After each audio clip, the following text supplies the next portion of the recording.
Atoms are the smallest unit of matter. In a molecule, atoms move and turn in millionths of a billionth of a second.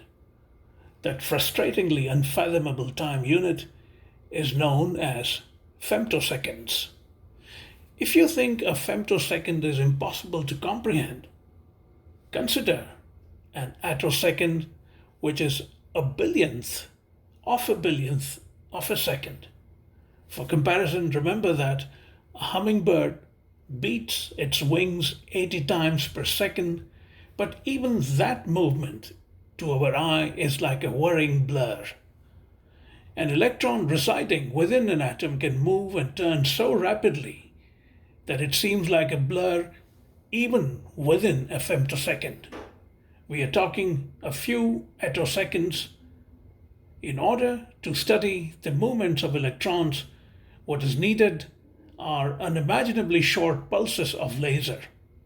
That's what this year's winners of the Nobel Prize for Physics have been doing.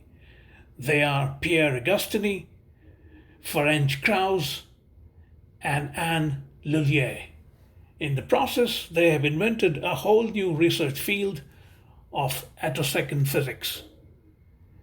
As a Nobel Prize backgrounder points out, an attosecond is so short that the number of them in 1 second is the same as the number of seconds that have elapsed since the universe came into existence 13.8 billion years ago. On a more relatable scale, we can imagine a flash of light being sent from one end of a room to the opposite wall. This takes 10 billion attoseconds. A femtosecond was long regarded as the limit for the flashes of light it was possible to produce. With the work by the 3 physics laureates this year, that limit has been lowered to attoseconds. These pulses have been used to explore the detailed physics of atoms and molecules, and they have potential applications in areas from electronics to medicine.